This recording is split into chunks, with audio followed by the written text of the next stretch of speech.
Welcome back. I hope everyone had a great weekend celebrating Juneteenth and our blackness and our dads. If we had the opportunity to celebrate those things, I hope we did so. Furthermore, today's video is going to be about black on black crime and unpacking the myth that is black on black crime. My mom had a recent interaction with a old coworker on Facebook, and he said police brutality is not the only thing plaguing the black community. What about black on black crime? Sad face. So I'm just going to get into some of these statistics that I've come up with that I have already known, but I just had to refresh myself on, and how we have seen the media paint black on black crime and act as if black people are just these villains that are just running rampant, killing each other. And before I get into that, to reference 2 videos ago, when I mentioned that crime is a symptom of a larger issue, crime is a symptom of a larger social issue going on. And we see that crime usually happens in concentrated, impoverished, segregated neighborhoods. And to no surprise, those neighborhoods usually contain black and brown people. So when you see crime in those neighborhoods, and you see the lack of funding and the lack of resources and just the lack of anything available to those people, and then you see these crimes almost happen as a means of survival. And so I'm going to read this one off first to you. Did you know that less than 1% of black folks and only 2% of black men commit a violent crime every year? This is per the Department of Justice's Bureau of Justice Statistics. So that is a documented statistic. You can look it up.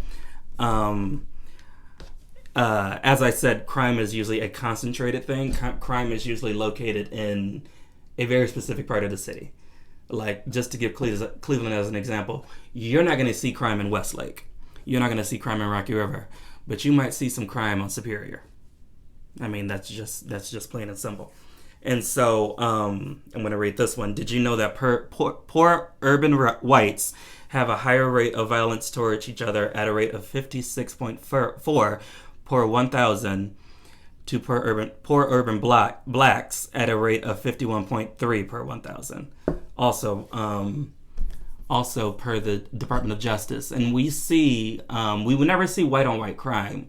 We never see, as I just said, poor urban white people killing each other at a higher rate than black people, called white on white crime. We don't see school shootings or just mass shootings perpetrated by white individuals referred to as white on white crime.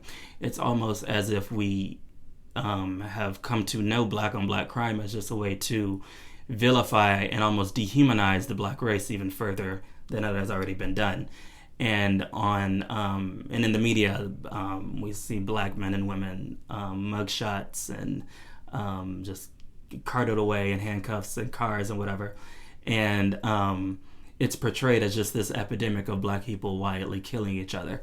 And black on black crime, as I have just kind of stated, 56 per 1,000 for poor urban whites, 51.3 per 1,000 for poor urban blacks.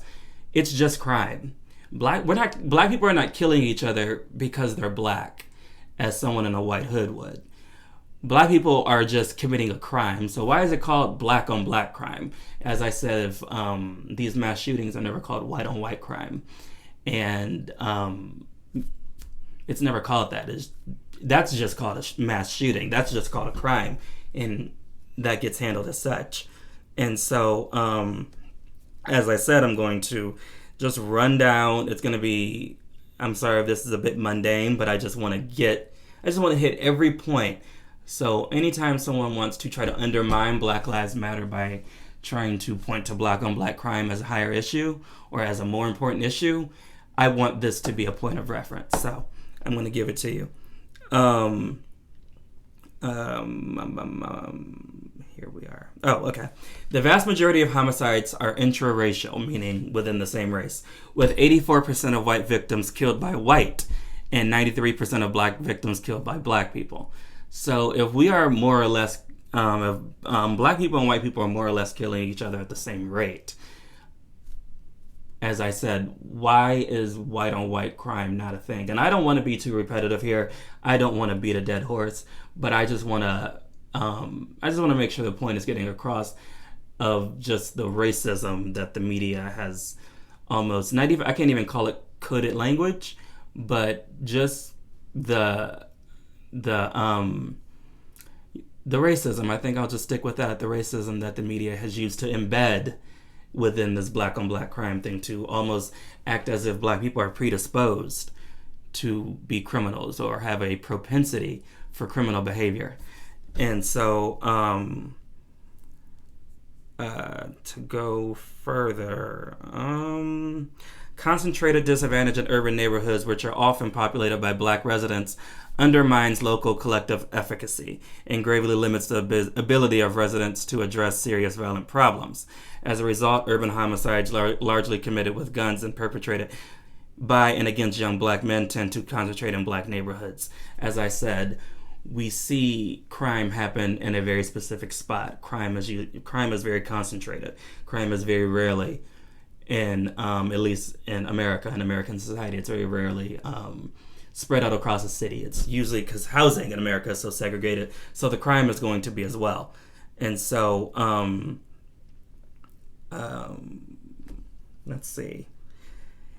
Indeed, disadvantaged white neighborhoods of Boston, this article uses Boston specifically, have been known to exhibit similar patterns of violence and lack of cooperation with the police. For example, Charlestown, South Boston, and North End neighborhoods of Boston were notable strongholds of Irish and Italian organized crime organizations with the same level of murder, robbery, vandal, you name it. And as I keep repeating, this is never pointed to as white on white crime. The 84% of white people that are killed by other white people is never seen as an epidemic of white on white crime. But we see, as I read at the top of the video, less than 1% of black people commit a violent crime every year, and it's an epidemic now. And as we saw the increase of police in black neighborhoods and the militarization of the police with the 94 crime bill under Bill Clinton, you start to see black on black crime become a staple in the media, in politics, and just providing law and order to the streets, which became synonymous with throwing black people in jail or just harassing black people in their own neighborhoods, almost restricting public space, as I said before in another video. And so, seldom are crimes involving whites described as white-on-white violence. Use of this vernacular to describe blacks' victimization of other blacks has several important consequences. First, a singular focus on a rudimentary race-based dyad characterizing black offending and victimization as the potential to devalue black life while overshadowing the importance of harmful social conditions such as concentrated neighborhood and neighborhood disadvantage and low collective efficacy that collectively produce crime. As I said before, crime, as I keep saying now, crime is a symptom of something larger. If you actually provide these neighborhoods, what we see, the suburbs, and when we see just anywhere where a predominantly white population lives, we see them provided with resources and things to just make the neighborhood more livable. If we put that down where there's a large black population, instead of gentrifying the population and moving them out, then we might be getting somewhere. We might be getting somewhere in solving this crime issue. So, furthermore, Black people in black neighborhoods have been robbed and plundered by landlords and real estate developers for decades. And before this point, especially in Chicago, these conditions certainly set the stage for black on black crime. It's perhaps no coincidence that the term appearing right when white flight was in full bloom in cities like Chicago. Of course, there was black on black crime. Black people were mostly left behind in these cities, and white flight, as we see, when black people started to move into these neighborhoods, white people started to flee. White people fled to the suburbs, and then we start to see redlining, which became one of the main reference points of institutionalized racism. We see black people, even when black people are making more money and have some upward mobility in their career, they can't go buy a house because this bank won't give them a loan, or just the person won't sell it to them. And so there begins to be a red line drawn on maps on what neighborhoods they're not going to serve and what neighborhoods they're not going to give resources to. And so those neighborhoods become very devoid of anything besides, you might have one school and one police department, but that's about it. And so you suck everything, all the life out of the neighborhood, and expect the residents just to fend for themselves when you're not paying them a decent wage and you're not giving them a proper education. And then everyone wants to act so surprised when crime starts to increase. But when you set the stage for the crime, that wasn't an issue. But when it actually starts to happen, then everyone wants to act clueless and place the personal responsibility on black people. Well, this is your problem. You're killing each other. What do you want us to do about it? And so I'm just going to run off a few more, and I don't want this video to be too long. I just wanted to run off a few very straight to the point points about getting to the bottom of this myth of black on black crime. And I'm going to read this. Episodes of criminal aggression initiated by white offenders accounted for slightly more than 73% of all single offender episodes of aggressive crime.